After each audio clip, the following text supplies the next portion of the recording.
Bondo mingi na bino ba eboponi GCAM télévision pour na ko partager basango ya République démocratique du Congo. Na tombeli bino boye malamu na kati ya etando na bino GCAM télévision. Merci pour na fidélité pe confiance o bozali koko ba ko pesa na biso po to memela bino basango ya République démocratique du Congo. Liboso na bino comme d'habitude des ali Mwana mboka Samba Olonga des pères et des mères. Merci Nabino Barebosa pour rejoindre Biso na direct au topé na live pour na partager basango. Soki au quotidien déjà na kati émission oyo na sengi na yo au partager yango, au liker yango, pe ko bosa na te ko s'abonner na etando na biso. Like penda isala kamalamu, liker, partager et n'hésitez pas aussi de laisser un commentaire. Ndenge nini ozali ko apprécier émission na biso to poza ko landa biso depuis wapi na République démocratique du Congo topé depuis wapi à travers le monde. Justice yanzambe irataka motote, justice yanzambe moto mokote a échappaka na contrôle nango elingi koloba que salaka kaka malamu na vie parce que manso to salaka ezalaka na litomba topé lifuti na yango.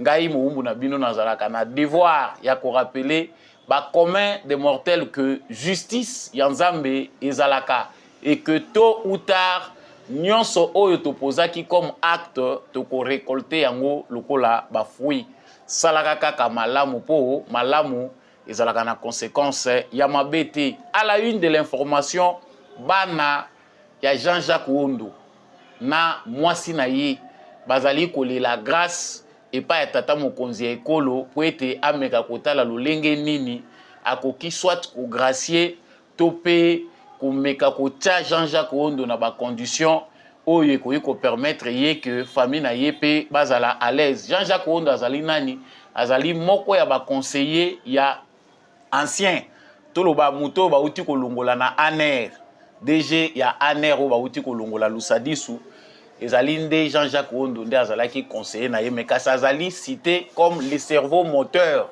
ya tentative ya coup d'état oyo esalamaki à travers Christian Malanga na kati na émission oyo tokolobela penda bokolanda ba vidéo wana ndenge nini bana pe mama na bango bazali penda kolela grâce ya tata mokonzi ye ekolo tokosuka wana te singeli toyeba ete politologue pe écrivain Charles Onana azali poursuivi en justice na tribunal correctionnel ya Paris parce que natina makomi oya komaki na mukanda na ye ya Rwanda la vérité sur l'opération turquoise. Mukanda wana ya komaki atalisaki ba vérité belé oyo ezali ko longola mensonge ya génocide bazali ko benga ya batuti alors que ezalaki na batu belé bakufaki ezalaki kaka batuti te mais mensonge oya Kagame ezalaki victimisation po ete ye ayeba kwa soir régime na ye pe ko se venger na ko salaka mabe voire même ba makambo ebele salami na est ya République démocratique du Congo. Yango etindi ebele ya ba Rwandais, un groupe de Rwandais oyo bazali basé en France ba porter ye plainte. En tout cas, kosamba ekozala le 7, le 8, le 10 et le 11 octobre prochain. Ezali penda likambo moko munene tokolobelango na kati ya émission oyo pona nini ba pro Kagame bazali ko continuer ko poursuivre bato oyo bazali na intention ya ko établir vérité. Yambo ete tosuki cette émission na biso tokobeta mwali baku côté ya ba wazalendo poto yeba ete agglomération ba colline oyo ezali ko surplomber agglomération ya Bweremena ezali entre maboko ya ba wazalendo na biso pe ba colline ya Ndumba ezali récupéré par ba wazalendo na biso. Nous en parlerons dans cette émission. Nous parlerons aussi de deux femmes wana ezali banda ya Congo basimi balé bazali condamné na France pour avoir dit que Brigitte Macron serait une transgenre. En tout cas ezali information moko pe mutuya potolo bela concernant ba liberté oyo biso tozali ko revendiquer dans le contexte d'un état de droit na République démocratique du Congo. Voilà tout pour les sommaires de l'actualité que nous allons aborder avec vous tout à l'heure. Natombeli bino lisusu boye imalamu na kati ya émission oyo soko oza déjà en direct partager live oyo liker yango penda kobosa na like te ezalaka malamu liker actualité oyo pe loba na commentaire ndenge nini ozali komona par rapport à l'actualité ozali kolobela. La surprise de cette émission ezali mokanda moko oyo esengeli la ngai penda ko présenter bino ezali livre ya Jean-Louis Tshimbalanga, La vérité de la vérité des urnes en 2018 en République démocratique du Congo. C'est un ouvrage très important. Oyo vraiment ezali ko continuer ko sala la une ya ba édition tozali ko lobelango na introduction ya émission na biso, mais je vous laisse suivre quelques images. Il y a présentation, il y a Mukanda, il y a Jean-Louis Tshimbalanga, La vérité de la vérité des urnes, et puis on revient. Vous vous demandez qui est l'invité aujourd'hui dans RM Show. Écoutez, c'est un grand plaisir en tout cas aujourd'hui, c'est un honneur pour nous de recevoir, je le disais, un invité exceptionnel, un homme dont l'engagement pour la culture et le développement de la République démocratique du Congo est inébranlable, si on doit le dire ainsi. Il s'appelle Monsieur Jean-Louis Tshimbalanga, licencié en économie avec une spécialisation en finance et un fervent défenseur de la lutte contre la pauvreté culturelle. En 2000, avec le soutien du programme des Nations Unies pour le développement, PNUD, il a réalisé une évaluation approfondie de l'état de la pauvreté culturelle dans 450 écoles de Kinshasa et 45 écoles du Congo central. Son rapport qui a été présenté au ministre des Relations internationales et de l'énergie à l'auditorium de la Régie des eaux a marqué un tournant important dans la reconnaissance des enjeux culturels. En RDC, Jean-Louis Tshimbalanga ne s'est pas arrêté là, pas du tout. Dans le cadre de la décennie mondiale du développement culturel, il a créé un cadre unique de valorisation des danses traditionnelles congolaises soutenues par l'UNESCO permettant de renforcer l'intégration culturelle au sein de la diaspora congolaise. Son travail ne se limite pas à la RDC puisqu'il a également organisé plusieurs activités en France, à Valence pour être plus précis, dans le cadre de la journée de l'enfant. En tant que président du collectif Convergence pour l'émergence du Congo, un think tank réunissant des intellectuels congolais, il continue de mener des actions pour la cause de la RDC, y compris des démarches juridiques notables. Auteur de plusieurs publications, dont le célèbre ouvrage L'impératif d'une culture démocratique en RDC, publié en 2006, et plus récemment La vérité de la vérité des urnes de 2018 en RDC. Jean-Louis Tshimbalanga est un penseur et un acteur clé pour le développement de la culture et de la démocratie en RDC. Je le disais, je l'aurais dit, c'est avec un immense plaisir que nous l'accueillons aujourd'hui pour discuter de son parcours, de ses projets, de sa vision pour l'avenir. En tout cas, on dit merci infiniment à messieurs Jean-Louis Tshimbalanga, finalement, d'être dans nos locaux. Merci à vous, Roger. Merci de cette invitation. Je ne m'attendais jamais. Je ne pouvais même pas m'imaginer qu'un jour je pouvais être invité à la Voix de l'Amérique. Je vous remercie. Oh ben non, c'est un honneur, c'est un privilège. Et nous voyons déjà les ouvrages ici. On va en parler dans un instant. Mais d'abord, monsieur Jean-Louis Tshimbalanga, qu'est-ce qui vous a poussé à choisir l'économie et plus spécifiquement l'option financière pour vos études? Écoutez, ça j'ai commencé depuis que je fais le high school. Oui. En fait, j'étais beaucoup plus vers tout ce qui avait trait à l'économie, tout ce qui avait trait commercial, on peut dire comme ça. Et après, j'ai eu à travailler d'abord à la First National Citibank. Et ce n'est qu'après que je me suis lancé dans l'économie, parce que bon, en fait, l'économie, c'était beaucoup plus facile pour moi. Ah ouais, plus facile, plus facile. Et je le disais en titre que vous êtes un homme de la culture aussi. Comment cette formation économique a-t-elle influencé votre engagement dans la lutte contre la pauvreté culturelle? C'est d'abord... la pauvreté culturelle est arrivée au moment où j'ai vu que la manière avec laquelle nous pensions, nous, Congolais, n'était pas celle que je m'attendais à ce que nous puissions penser. Je donnerai un exemple pour vous présenter un arbre. Excusez-moi d'être un peu gauche. Vous présentez un arbre à nous, Congolais, pour ne pas dire africains en général, et vous le présentez à un occidental.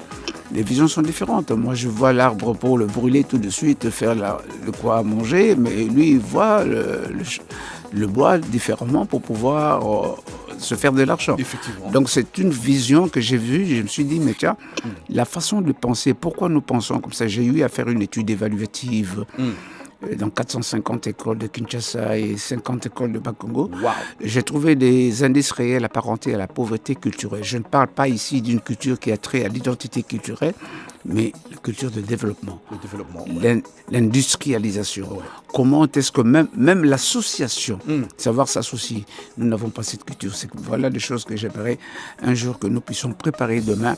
Le Congolais à acquérir ce qu'on appelle une culture de la patrie et de la République. Et en ce moment-là, je pense que nous pourrons arriver à faire quelque chose. Ça, c'est très profond. Je n'aime pas trop développer parce que je le sens. Parce que c'est la radio et peut-être on n'a pas trop de temps. Alors, qu'est-ce qui vous a inspiré à mettre en place des rencontres, je le disais aussi, pendant que je lisais votre biographie, des rencontres hebdomadaires pour valoriser les danses traditionnelles. RM Show, c'est aussi l'art, la musique, mais les danses traditionnelles congolaises. Vous savez, en général, quand on parle aujourd'hui, dans la jeunesse, quand on parle de la culture, on voit beaucoup plus la musique moderne. Mais on oublie d'où nous venons. Et or, nous devons savoir d'où nous venons, était beaucoup plus importante. Mais en fait, quand j'ai fait cette rencontre-là, c'était plutôt une volonté de faire une intégration des Congolais. Parce que vous dites que vous êtes Congolais, mais vous ne connaissez pas le Congo. Et quand je vous dis, par exemple, je vous donne un exemple, ça faisait tous les dimanches. Donc, je faisais le groupe, admettons aujourd'hui, j'ai fait Bujima, les Baluba, j'ai fait les Bangwandi, j'ai fait les Bakongo. Bon, toi, tu viens pour supporter les Baluba, l'autre, il vient là. Mais on se découvre à travers un podium que j'avais mis où il y avait le représentant de chaque tribu qui était là, répondez aux questions. Et vous en profitez aussi par la même occasion de pouvoir manger la gastronomie des uns des autres. Donc j'ai découvert, par exemple, chez les Bangwandi, c'est mon papa. Vous ne connaissez pas ça? Pas du tout. J'ai découvert la danse qui m'a fasciné, c'était les Bandandé. Ah bon? Ah oui. Les Bandandé ont une danse formidable. Ils s'appelaient des Ira Folk. Et j'ai découvert aussi les Bassakata. Vous voyez que, en même temps, bah oui, j'ai découvert, par exemple, je vous dirais, par exemple, il a un salébé. Et vous savez ce que ça veut dire? Non. Il a un salébé en Kisakata, veut dire que la joie de manger, c'est lorsqu'on vous invite à venir manger. Il a un salébé. Il a un salébé. Waouh! Ouais, des trucs comme ça. Ouais. Ça a permis tous ceux qui étaient là à se découvrir. Et l'intégration se faisait pour devenir un vrai Congolais nationaliste. Mais évidemment, parce qu'aujourd'hui, quand on parle même du tribalisme dans ce pays, je pense que ça, c'est un modèle qui pouvait réunir tous ces Congolais. C'est une très bonne chose que vous dites là, parce que je pense, si l'occasion me permet, comme le président voudrait qu'on se voit peut-être prochainement, c'est comment préparer les Congolais de demain. Parce que lui, bon, allez, voulons dans 10, 15, 20 ans, il va partir. Mais après, qu'est-ce que nous aurons? Exactement. Nous sommes ce qu'on appelle une génération sacrifiée. Devrons-nous aussi sacrifier nos enfants et les petits-enfants? Ces enfants, aujourd'hui, certaines personnes qui sont de ma génération leur donnent des mauvaises semences, des semences de division, de séparation, alors que ces enfants, dès la base scolaire, on doit leur apprendre la culture de la patrie et de la République. Et en ce moment, ils parleront du Congo avant tout et d'abord, comme les petits Américains. Dès les kindergarten, on leur apprend USA first. Et nous devons apprendre à nos enfants à savoir Congo d'abord. Congo d'abord. C'est une sémence. Et ça s'acquiert. Et l'espace providentiel pour pouvoir l'acquérir, ce n'est que l'école. Et donc, il faudrait que le ministère de la Culture puisse arriver à travailler en bonne intelligence avec le ministère de l'Éducation nationale pour mettre en place un programme. Un programme. Monsieur Jean-Louis Tchimbalanga, vous parlez prochainement peut-être rencontrer le président de la République congolaise, monsieur Félix Tshilombo Tshisekedi. Vous l'avez déjà rencontré? Oui. D'accord. Alors, ma question, c'est aussi pourquoi je pose cette question. Parce qu'on vous trouve un peu dans tout. Dans la danse, la culture, la politique, les ouvrages, auteurs de plusieurs ouvrages, on va en parler. Quel a été l'impact de votre rapport, M. Jean-Louis Tchimbalanga, sur la pauvreté culturelle en RDC, sur les politiques publiques, mais aussi les initiatives locales? Mais d'abord, il fallait définir c'est quoi la pauvreté. Et quand on essaie de décortiquer, on voit que la pauvreté est pluridimensionnelle. Elle peut se trouver dans une personne, elle peut se trouver dans une famille, elle peut se trouver dans une communauté, elle peut se trouver dans un pays. Alors il fallait savoir laquelle que nous souffrons. C'est comme ça que j'ai eu à faire cette étude évaluative. Donc c'était par des questionnaires choix multiples. J'ai trouvé par exemple des personnes qui disaient que moi Lumumba, je le connais très bien, j'ai vécu avec Lumumba, je peux. Mais quand on voyait les réponses qu'il donnait, n'avait rien à voir.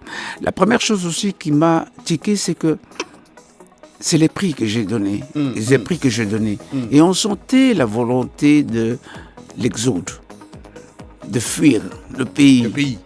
Et c'était le titre de voyage que j'avais aussi mis. Alors on sentait des gens qui disaient non, ce billet-là, c'est moi qui le gagnerai. Mais ndenge kaka bouti penda komona yango, ndenge kaka bouti kotala yango, ils sont rares les Congolais qui sont capables de rétablir la vérité. Nous savons tous que les processus électoraux en République démocratique du Congo ont été toujours émaillés d'inquiétude. La vérité est à la raconter de gauche à droite, du nord au sud. Mais souvent, nous manquons nos vrais fils du pays. Banani oyo bakoki ko étaler viso vérité wana. Banani oyo bakoki ko relater ango na lolenge ya ba Congolais dans un esprit scientifique. Jean-Louis Timbalanga azali moko ya ba Congolais oyo penda bazui mosala wana. C'est rare ce genre d'ouvrage qu'on présentait biso ndenge makambo elekaki na processus électoral et surtout azali ko replonger na kati ya histoire pour na kotalisa bino à travers mayeleka ndenge nini vérité ya urne ezali kozala établi. En tout cas, c'est un ouvrage très intéressant. Jean-Louis Timbalanga pona bao bayebi ete en tout cas naza représenter na manière ezali très populaire. Nanya luki makambo Timbalanga luki makambo. Voilà la manière dont on peut connaître très populaire Jean-Louis Timbalanga. Azali mokope ya ba mécène mutoyo a soutenaki ba artiste na biso, musicien, ba artiste culturel, c'est quelqu'un oyo a aidé mingi na culture ya République démocratique du Congo, mais là vraiment na casquette na ya écrivain azali ko continuer ko impressionner biso. J'encourage tous les lecteurs bato tout balingi nanu kotanga mikanda bato yo bazolinga koyeba vérité na lolenge penda esengeli ezala étalé tozanga te na ko luka penda livre wana to pe ouvrage wana ndenge bomoni yango na bilili. C'est 4 volumes. En tout cas, je les félicite beaucoup d'avoir consacré son temps pour contribuer vraiment à l'épanouissement, surtout il y a jeunesse. Toye ba histoire ya mboka na biso ezali kaka oyo bazo raconter na biso na ba européen te, mais ça c'est l'histoire racontée, narrée, ba recherche, ba vérité établie par un Congolais de souche. Félicitations et bravo à Jean-Louis Timbalanga yo pe kozanga te soki ozali penda ko lukoye ba makambo mukanda oyo okoki kobenga même samba olonga pona ko orienter yo comment okoki kozwa ouvrage oyo. Na koti sikoyo na oyo bozali ko luka na yebi kezali ba sango pour ceux qui ne se retrouvent pas par rapport à ce que nous avons dit. Sachez que to koti sikoyo na biloko bolingaka ezali information. Sango ya liboso ezali ya Jean-Jacques Wondo. Monsieur Jean-Jacques Wondo, pona bayebi ete, en tout cas, c'est quelqu'un de connu dans le milieu na biso ya diaspora belge. C'est un expert, tout ce qu'on peut dire. Nazan attente pona ko brosser tableau kolobela bino oyo ezali tolobanini profil na ye kopé sa CV na ye ce qu'il est. Vu que l'État nous est compté, Jean-Jacques Wondo azali moko ya bato bazala qui recommandé on ne sait par qui na Félix Tshisekedi comme mutu moko akoyi kon contribuer na sécurité. Mais Jean-Jacques Wondo azala qui pe moko ya ba conseiller en matière ya sécurité ya Moïse Katumbi. Tant baza ko nommé monsieur Lusadi Suna ANR, Agence nationale ya renseignement, azui Jean-Jacques Wondo atie lokola conseiller na ye. En tout cas, dossier autant que le Belagango, ils ont une ramification mingi. Parce que ceux qui ont été landelango, ils ont battu mususu, ils ont été innocents, mais ils ont été commis autant na makambo. Akangamaki pour la tentative ya coup d'état, oyo Christian Malanga alingaki ya sala. Selon ba renseignement oyo ezwami na dossier na ye, azali moko ya ba cerveau moteur. Il y a tentative ya coup d'état où il y a salima. c'est que lui ni avocat na ye balobi ba yebi yango te, ye moko pa zolo ba yebi yango te. Mais le fait lui reprocher ba preuve oyo renseignement et réunir contre ye ezali kotalisa réellement que il a aussi participé na tentative wana ya coup d'état, notamment le fait à se retrouver qui na Christian Malanga 48 heures avant événement wana le cas.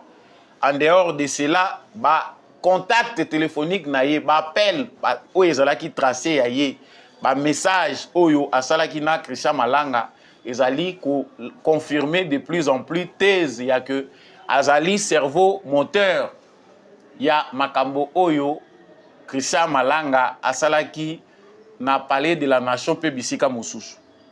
Justice ya Congo pe lelo bazali ko reconnaître ye na justice militaire comme étant les concepteurs et l'auteur intellectuel du coup d'état manqué.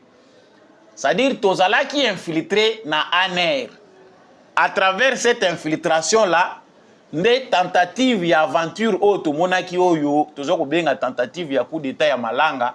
En tout cas, il y a quelques des personnes qui collaboraient avec l'ANR de Mutuba Pesaki Malanga piste pour akokisa aventure oyo ememaki na liwa pe etindi ebele na boloko. Bande kona biso mususu bazalaki na nzala ba yebite, ils ont été manipulés dans cette aventure pour 700-800 $, connaissant comment les jeunes sont désœuvrés en République démocratique du Congo. Il y a certains qui se retrouvent là, pour passer toute leur vie en prison ou certainement pour la condamner à mort dans une aventure qu'ils ne maîtrisaient pas. Mais on est allé à faire la justice. Mais nini penda ezali mobile na biso na information à lelo ezali que bana ya Jean-Jacques Wondo na mama na bango bazali ko supplier tata mokonzi ekolo Félix Tshisekedi balobi papa, en tout cas biso tozali na besoin o intervenir pour na cause na biso o tala likambo ya papa na biso. Moi ça lobi tala likambo mobali na ngai ndenge na yebelie atikali kozala na mabete ko kanisa mabe pour na président azape mutu alingaki Congo mingi azali ko s'intéresser trop na makambo ya Congo, même na milieu ya diaspora. En tout cas makambo ye wana tozo ko comprendre ngo te, mais président si moyen yé bakoyi ko tchai na ba condition we koyi ko permettre que azala bien ou carrément ko gracier yi. Je vous laisse ici Bolanda moi si à Jean-Jacques Wondo pe bana na ye simande tozongi. Bonjour Monsieur le Président, je suis l'épouse de Monsieur Jean-Jacques Wondo, je suis Nathalie Kaimbendaya. Je viens auprès de vous pour implorer, une fois de plus pour vous implorer votre grâce. Implorer votre grâce parce que l'état de santé de mon mari se détériore. Il se détériore de jour en jour. Je viens d'avoir la famille qui a été lui rendre visite. Je vous en supplie, intervenez, faites quelque chose. C'est quelqu'un que vous avez fréquenté, c'est quelqu'un que vous connaissez. Vous savez que tout ce dont on l'accuse, il n'est pas capable de faire ça. Il n'en voudrait pas à votre vie, il ne chercherait pas à vous faire du mal. Tout ce qui est dit, tout ce qui est, même les preuves au niveau du tribunal, s'il vous plaît, faites quelque chose. Regardez, je suis avec mes enfants, ça fait plus d'1 mois et demi. Nous sommes sans nouvelles. Je suis sans contact avec lui, même par téléphone. Donc c'est juste toujours par des personnes interposées. Je vous en supplie, son état de santé ne va pas du tout. Son état de santé se détériore chaque jour. Je vous en supplie, intervenez. Ne le laissez pas dans cet endroit-là. Il est innocent. C'est un homme innocent, c'est un homme bon. C'est un homme qui est toujours disposé à rendre service aux gens. Je vous en supplie, Monsieur le Président. Laissez sortir mon mari. Laissez sortir mon mari, s'il vous plaît. S'il vous plaît, laissez-le sortir. Je vous en supplie, laissez sortir mon mari. Laissez-le sortir, je vous en supplie. Il est innocent, il est innocent, il est innocent. Tout ce dont on l'accuse, ce n'est pas vrai, c'est faux. Je ne sais pas si on est venu vous relater d'autres choses, mais mon mari n'a rien à voir dans tout ça. S'il vous plaît, nous vous implorons, Nous vous implorons, ces enfants ont besoin de lui. Ces enfants ont besoin de lui. Il faut qu'il nous revienne en bonne santé. Laissez-le sortir, qu'il vienne se faire soigner. Laissez-le sortir, qu'il vienne se faire soigner. Il a besoin de se faire soigner. Il a maigri, il a perdu déjà 15 kilos. S'il vous plaît, laissez-le sortir de là. Laissez-le sortir de là. Nous avons déjà, s'il vous plaît, faites quelque chose. Intervenez.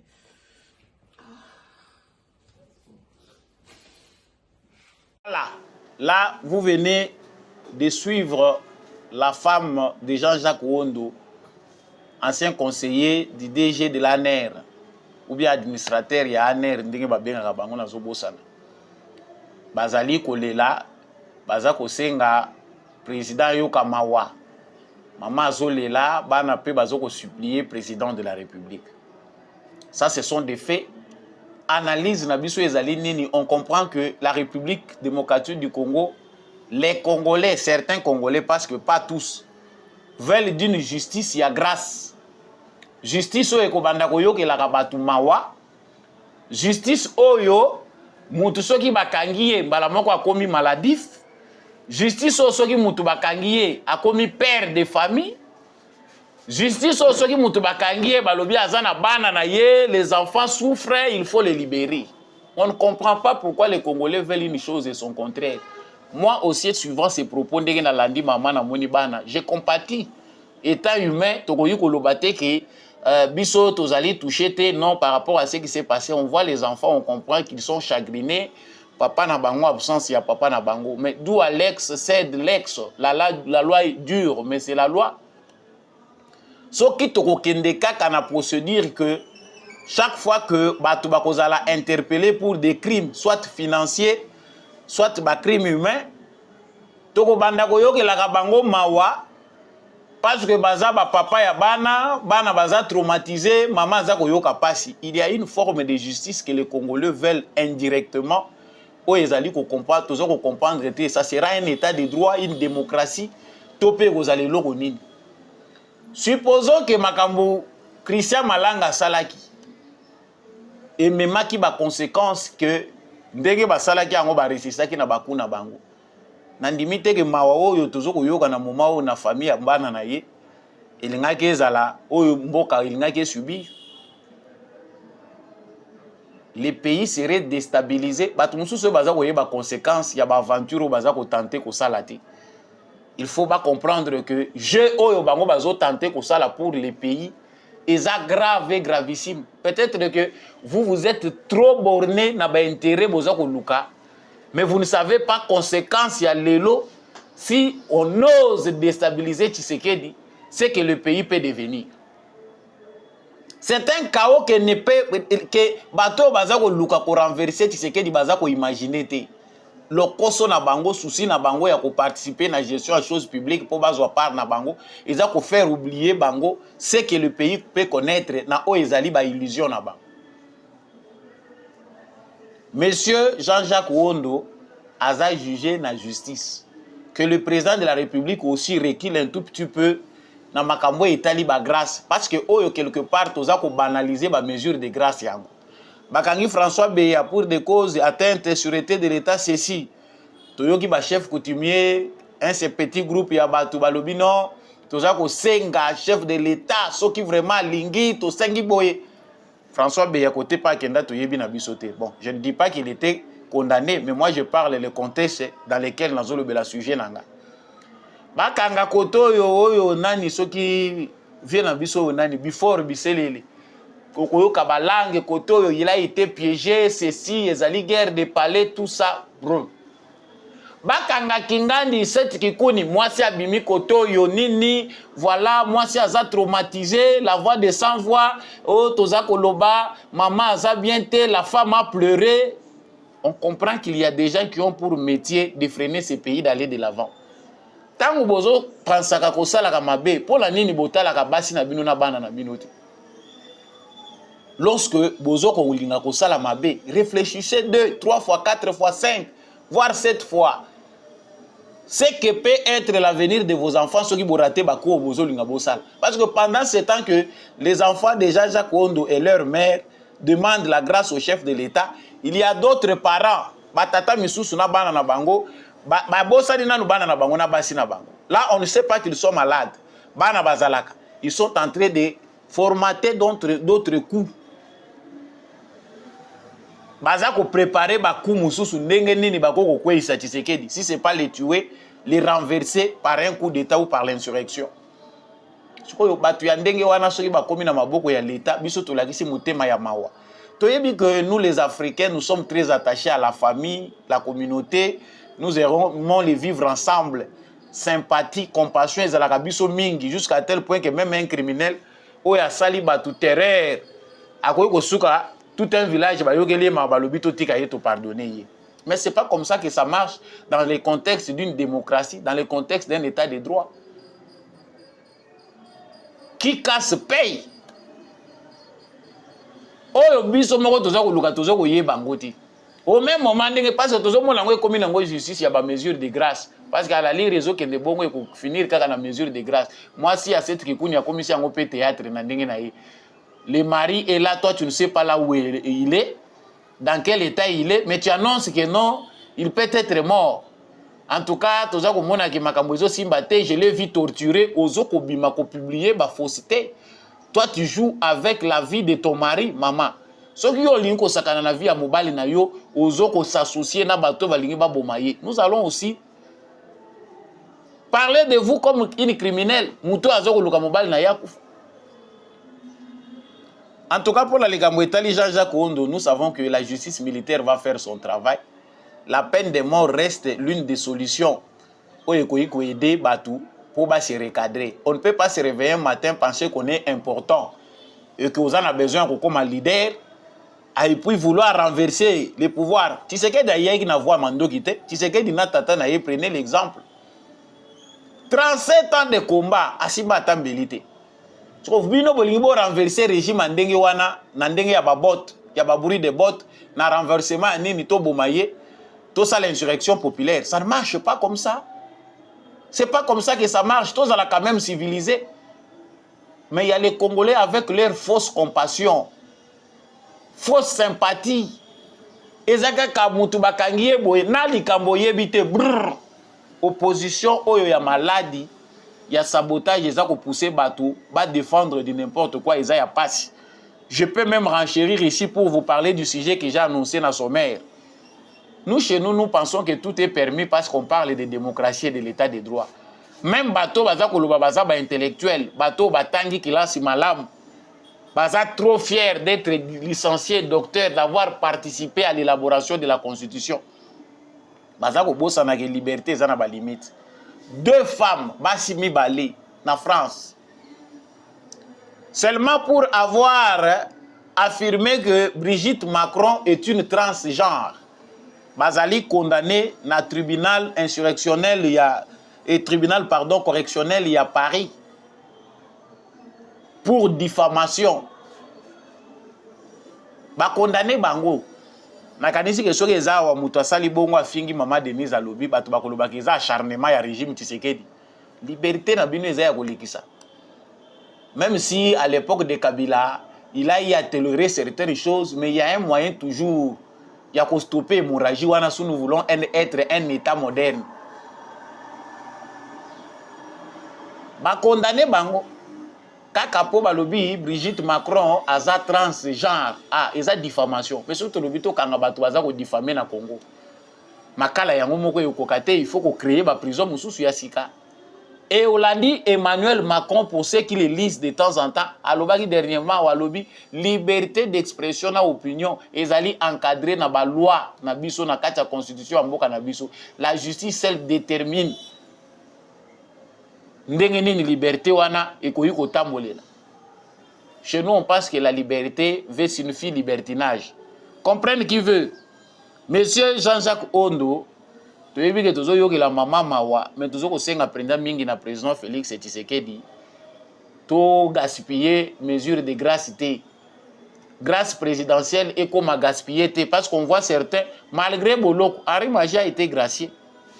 Je ne sais pas si je me trompe. Il y en a bateau qui gracié. Mais aussitôt sorti de la prison, rien n'a changé. Bandeko.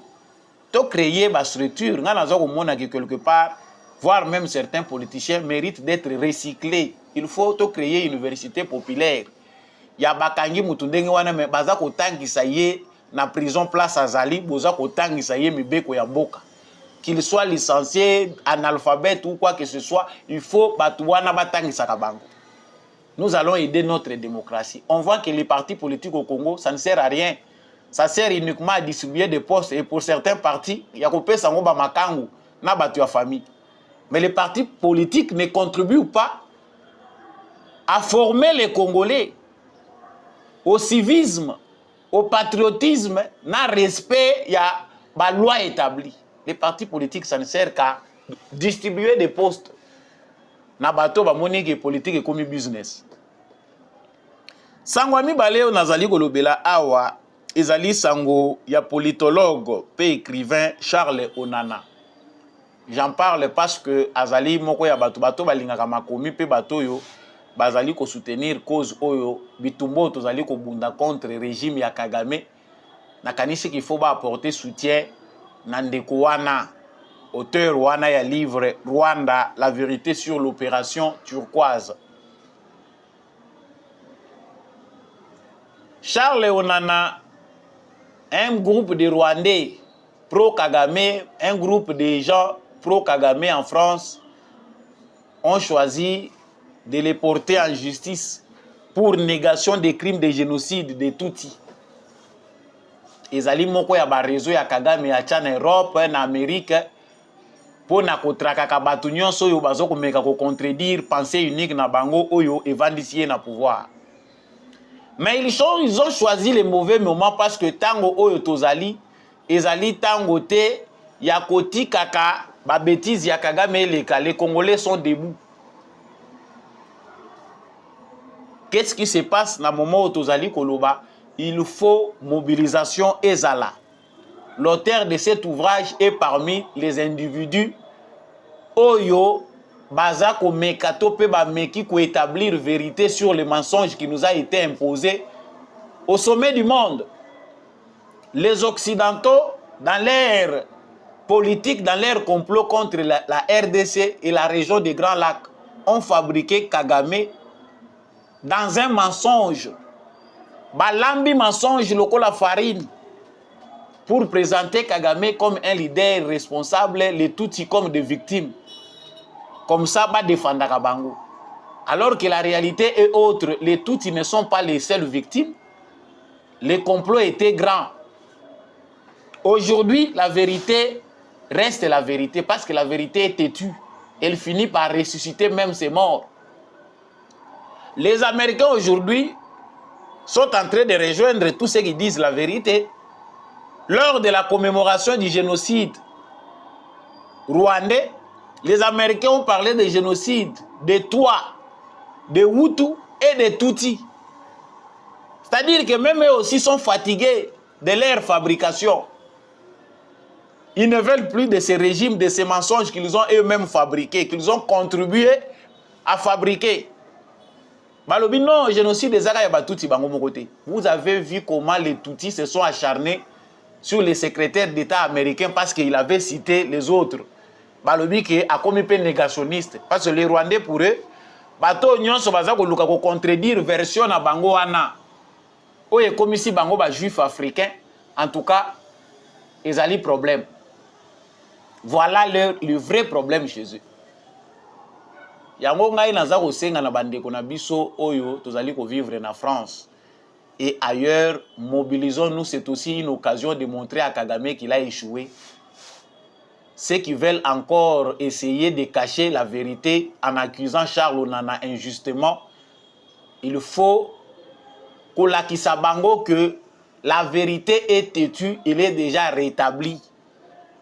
Les génocides de Tutsi, c'est une aventure, c'est un faux prétexte pour encourager Kagame et son FPR à continuer à massacrer les gens. Cette aventure-là a amené des millions de morts à l'est de la République démocratique du Congo. Qu'on n'en parle même pas, qu'on ne commémore même pas comme on fait avec les génocides rwandais. Nous ne pouvons pas nous taire. Profitons de cette occasion pour montrer au monde que ces mensonges, c'est un vrai mensonge et nous devons rétablir la vérité. Profitons pour montrer au monde que le vrai génocide s'est passé au Congo, où il y a eu des millions de morts. Au Rwanda, on ne parle même pas d'1 million de morts. On associe toutes les victimes, ce n'est pas 1 million de morts.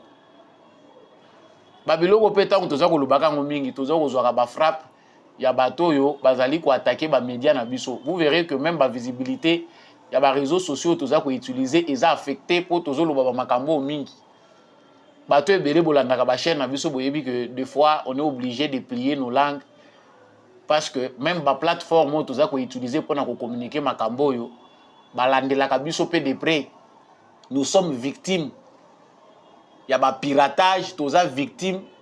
Il y a des logiciels où ils ont combattre la visibilité, il y a des makambo tout ça là. Bato bolanda kapenda j'ai comme télévision très bien boyebi que tous les victimes il y a babiloko ya ndenge wana parce que la vérité mususu brute les Européens les Occidentaux n'avalent plus. La plateforme na bango ezape sima ya bato tous ça ko lobela kawana. Yango er moko so bozo ko mona pe lingala eza ko leka mwa mingi tozo ko luka ke lo ba makata na binoko na biso mboka. Bazwa ka musala ko kende ko traduire. Mais nous sommes victimes parce que tout ce que nous disons aujourd'hui, créez aussi vos propres réseaux. Parce que là, on est coincé. La vérité, moyen, le bamalisous ndenge to mesana ko lubango, eza lisusu pendati. Réveillez-vous. Voilà un peu ce qui se passe. Le musulman continue, on parle de liberté, mais nous sommes musulés quelque part. Ils ont des commentaires, nous sommes tous salaka yango. Ah, tous cible. Ils ont bisoté, ils ont qualité à makambuzo, tous ko salate, mais tous ali pe victime. Donc ça c'était juste une parenthèse. Oyo ya makambu ebele pe to bomba na mitema to lobakati. Et puis pour terminer l'actualité d'aujourd'hui, ezali félicitations à bande ko na biso ba wazalendo parce que ba colline o eza ko surplombé agglomération ya Bwerimana ezali désormais contrôlé par nos vaillants Wazalendo et puis les collines de Ndumba aussi. Ceux qui sont rwandais, que nous serons distraits avec les débats du mur. Débat on a se planangwa. Et là qui s'y pende bimisi pour que les Rwandais aiment la RDC plus que leur pays les Rwandais. C'est pas tous les Rwandais mais les Tutsis. Donc pour na Tutsi, ils sont prêts ceux qui sont capables de faire l'arme nucléaire, ba ko bombarder biso nyonso wa ba ko occuper Congo. Bango mutu baza plus intelligent. Félicitations na bandeko na biso ba wazalendo, continuez à être responsable pour éviter ba critique oyo egoza ko ternir image ya soutien oyo populaire tozali ko pesa na armée na biso. Émission ya mokolo na biso ya lelo et Sili Samba Olonga comme d'habitude des présentateurs na bino nalobaka toujours des pères et des mères malgré makambwango dans le comité, mais c'est une fierté d'être des pères et des mères. Toboité, batope balingi Congo, bazali belé. Ezali te ko lubandingi balubaka na terme français wa. Ezali ko tchana ko marginaliser bandeko na biso ba demi Dakar te. Vous êtes aussi très congolais. Le Congo c'est dans le cœur.